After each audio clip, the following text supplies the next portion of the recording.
اعوذ باللہ من الشیطان الرجیم بسم اللہ الرحمن الرحیم۔ تمام سننے والوں کو میری طرف سے السلام علیکم ورحمۃ اللہ وبرکاتہ۔ نبی کریم علیہ الصلوۃ والسلام کا فرمان عالی شان ہے، جس نے میری حدیث سنی اور پھر اسے دوسروں تک پہنچایا، فرمایا سرسبز و شاداب رہے وہ شخص جس نے میری حدیث سنی اور پھر اسے دوسروں تک پہنچایا۔ آج بہت ہی اہم موضوع پر بات ہوگی کہ جو عاجزی اختیار کرتے ہیں اللہ پاک انہیں کن کن انعامات سے نوازتا ہے، اور جو تکبر کرتے ہیں تو پھر ان کے ساتھ کیا معاملہ کیا جاتا ہے۔ ہمارے چینل کو سبسکرائب کریے تاکہ ہماری ہر نیو آنے والی ویڈیو آپ کے پاس فوراً پہنچ سکے۔ جزاک اللہ۔ بنی اسرائیل کا ایک شخص جو کہ بہت گنہگار تھا، ایک مرتبہ بہت بڑے عبادت گزار کے پاس سے گزرا جس کے سر پر بادل سایہ فگن ہوا کرتے تھے۔ اس گنہگار شخص نے اپنے دل میں سوچا کہ میں بنی اسرائیل کا انتہائی گنہگار اور یہ بہت بڑے عبادت گزار ہیں، اگر میں ان کے پاس بیٹھوں تو امید ہے کہ اللہ مجھ پر بھی رحم فرما دے۔ یہ سوچ کر وہ اس عبادت گزار کے پاس بیٹھ گیا۔ جب وہ عبادت گزار کے پاس جا کر بیٹھا تو اس عبادت گزار کو یہ ناگوار گزرا۔ اس نے دل میں کہا کہ کہاں مجھ جیسا عبادت گزار اور کہاں یہ گنہگار، یہ میرے پاس کیسے بیٹھ سکتا ہے۔ اس نے بڑی حقارت سے اس شخص کو مخاطب کیا اور کہا یہاں سے اٹھ جاؤ۔ اس پر اللہ نے اس زمانے کے نبی اکرم صلی اللہ علیہ وآلہ وسلم پر وحی بھیجی کہ ان دونوں سے فرمائیے کہ وہ اپنے عمل جو ہے نئے سرے سے شروع کریں۔ میں نے اس گناہگار کو اس کی عاجزی کی وجہ سے بخش دیا اور عبادت گزار کے جو عمل ہے وہ تکبر کی وجہ سے ضائع کر دیے۔ میٹھی میٹھی اسلامی بہنوں، دیکھا آپ نے کہ جب ایک گنہگار شخص نے اللہ کے خوف کو اپنے دل میں بسایا اور عاجزی کو اپنایا تو اس شخص کی بخشش کر دی گئی، جبکہ تکبر کرنے والے نیک پرہیزگار انسان کی نیکیاں برباد ہو گئی۔ اس لیے میں کہا کرتی ہوں کہ ہر رات دا قدر ضرور کری مت کسے وچ شبے برات ہووے۔ ہر بندے دا قدر ضرور کری، ہر رات دا قدر ضرور کری مت کسے وچ شبے برات ہووے۔ ہر چشمے دا پانی ضرور پیویں مت کسے وچ آب حیات ہووے۔ ہر بندے دا قدر ضرور کری مت کسے وچ حضور دی ذات ہووے۔ تکبر دا اظہار کدی تے انسان اپنی حرکات و سکنات نال بھی کردا ہے، جویں کہ منہ دا پھلانا، ناک چڑھانا، ماتھے تے بال ڈالنا، گھورنا، سر نو ایک طرف جھکانا، ٹانگ رکھ کر بیٹھنا، ٹیک لگا کر کھانا، اکڑ کر چلنا، کبھی گفتگو سے مثلا یہ کہنا کہ کچھوے کی اولاد تم تو میرے سامنے زبان چلاتے ہو، تمہاری یہ ہمت کہ مجھے جواب دیتے ہو۔ ہر مرض کے لیے اس کے اسباب کا جاننا بہت ضروری ہے۔ بنیادی طور پر دل میں تکبر اسی وقت پیدا ہوتا ہے کہ جب آدمی خود کو بڑا سمجھے، اپنے آپ کو وہی بڑا سمجھتا ہے جو اپنے اندر کسی کمال کی بو پاتا ہے۔ پھر وہ کمال یا تو دینی ہوتا ہے جیسے علم و عمل وغیرہ، اور کبھی دنیاوی مثلا مال و دولت، طاقت و منصب وغیرہ۔ یوں تکبر کے کافی مثالیں ہیں، جیسے کہ علم، عبادت، مال و دولت، حسب و نسب، عہدہ، منصب، کامیابیاں، حسن و جمال، طاقت و قوت۔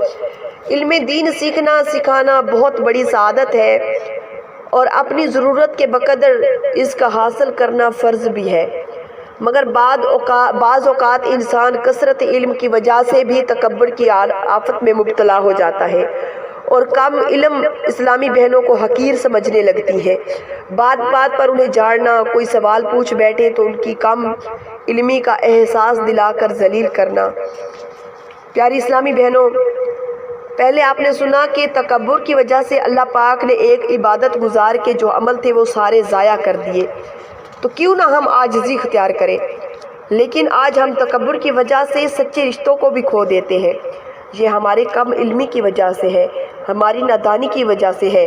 حضرت سیدنا شیخ ابو محمد عبداللہ بن عبد الرحمن رحمۃ اللہ علیہ فرماتے ہیں کہ ایک دن شدید بارش تھی اور کیچڑ کا موسم تھا۔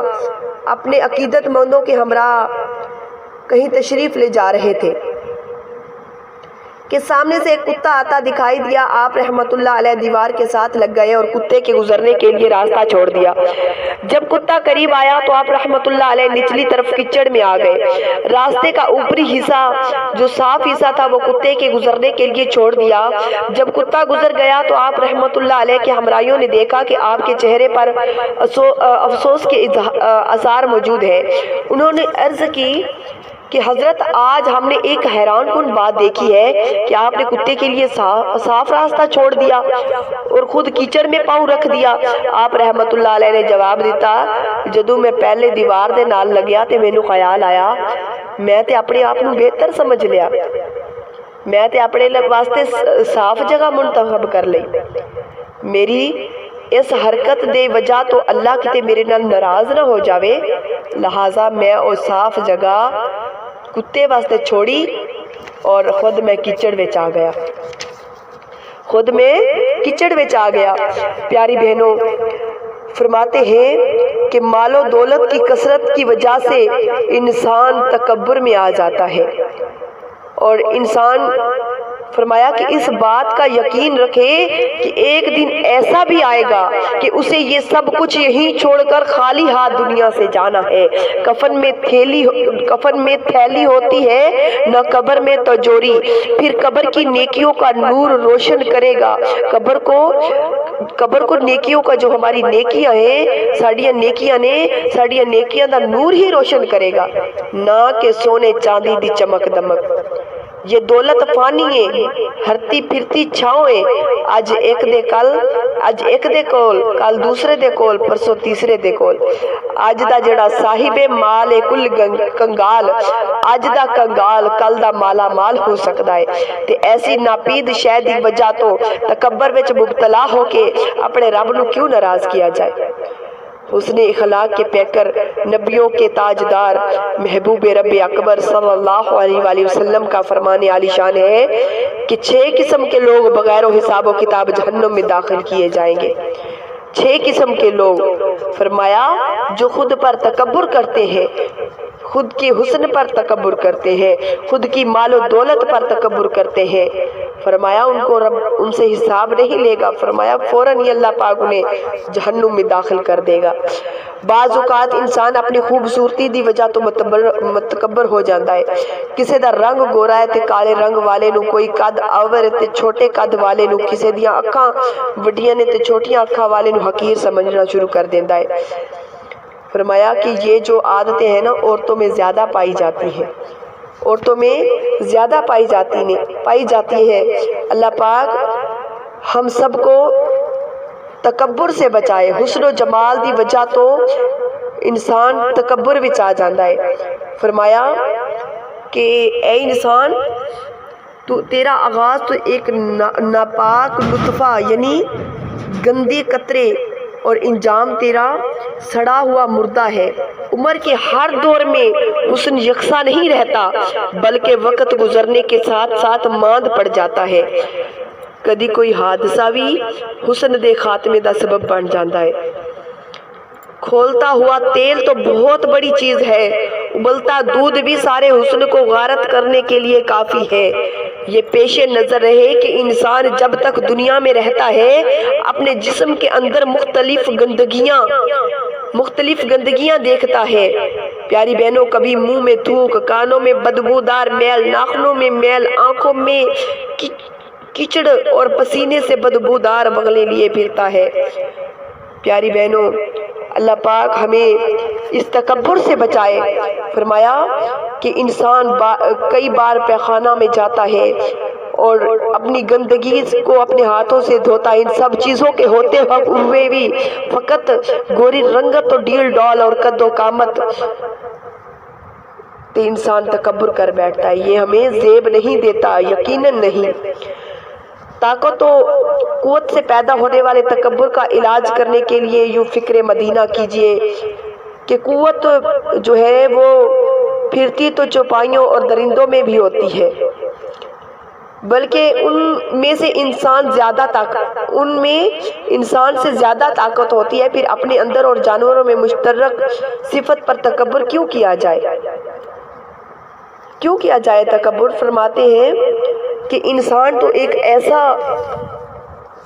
انسان تو جسم کی ناتوانی کا یہ حال ہے، انسان کی ناتوانی کا تو یہ حال ہے کہ اگر ایک دن بخار آ جائے تو طاقت قوت کا سارا نشہ اتر جاتا ہے۔ معمولی سی گرمی میں ذرا پیدل چلنا پڑ جائے تو پسینے سے شرابور ہو کر نڈھال ہو جاتے ہیں، سرد ہوا چلے تو کپانے لگتے ہیں، بڑی بڑی بیماریاں تو بڑی ہی ہوتی ہیں۔ انسان کی داڑھ میں اگر درد ہو جائے تو اس وقت خوب اندازہ ہو جاتا ہے کہ اس کی طاقت و قوت کی حیثیت کیا ہے اور کتنی ہے۔ پھر جب موت آئے گی تو یہ ساری طاقت دھری کی دھری رہ جائے گی، اور بے بسی کا عالم یہ ہوگا کہ اپنی مرضی سے ہاتھ تو کیا انگلی بھی نہیں ہلا سکیں گے۔ لہٰذا میری اسلامی اور میٹھی بہنوں، ایسی عارضی قوت پر نازا ہونا ہمیں زیب نہیں دیتا۔ کبھی عہدہ اور منصب دی وجہ تو بھی انسان تکبر دا شکار ہو جاتا ہے۔ ایسی اسلامی بہنوں کو چاہیے کہ اپنا ذہن بنائیں، فانی پر فخر نادانی ہے، عزت و منصب کب تک ساتھ دیں گے؟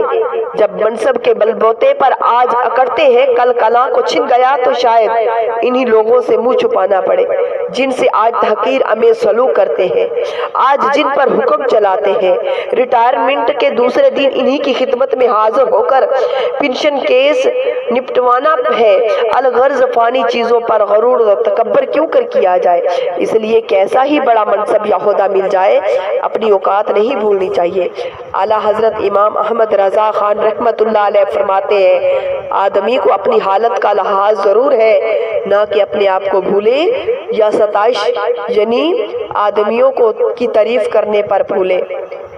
دعا ہے کہ تکبر سے نجات پانے کے لیے دعا کیجیے اللہ پاک سے، مومن کے ہتھیار یعنی دعا کو استعمال کیجیے اور بارگاہ الہی سے کچھ اس طرح دعا مانگیے کہ یا اللہ میں نیک بننا چاہتی ہوں، تکبر سے جان چھڑانا چاہتی ہوں، مگر نفس و شیطان نے مجھے دبا رکھا ہے۔ اے میرے مالک، مجھے اس کے مقابلے میں کامیابی عطا فرما، مجھے نیک بنا دے، عاجزی کا پیکر بنا دے، آمین یا رب العالمین۔ پیاری بہنوں، تکبر سے بچنے کے لیے فرمایا کہ اپنے عیبات نظر رکھو، اپنے عیبات نہ کہ دوسرے دے عیبات نظر ہو۔ وَلِكُلِّ ہُمَازَةٍ لُمَازَاتٍ، تباہی و بربادی ہو ان لوگوں کے لیے جو دوسروں کے عیب تلاش کرنے میں لگے رہتے ہیں، جو دوسروں کے عیب تلاش کرنے میں لگے رہتے ہیں۔ غرور تکبر نے نہ کسی کو ستائشگی بخشی ہے اور نہ کسی کو عظمت و سربلندی کی چوٹی پر پہنچایا ہے، ہاں ذلت کی پستوں میں ضرور گرایا ہے۔ نبی کریم صلی اللہ علیہ وآلہ وسلم کا فرمان عالی شان ہے، جو اللہ کے لیے عاجزی اختیار کرے اللہ اسے بلندی عطا فرمائے گا، بس وہ خود کو کمزور سمجھے گا مگر لوگوں کی نظروں میں عظیم ہوگا۔ جو تکبر کرے گا اسے ذلیل کر دیا جائے گا، لوگوں کی نظروں میں چھوٹا ہوگا مگر خود کو بڑا سمجھتا ہوگا، یہاں تک کہ وہ لوگوں کے نزدیک کتے اور خنزیر سے بھی بدتر ہو جائے گا۔ اللہ پاک ہم سب کو تکبر سے بچائے اور عاجزی اختیار کرنے کی توفیق عطا فرمائے، آمین ثم آمین۔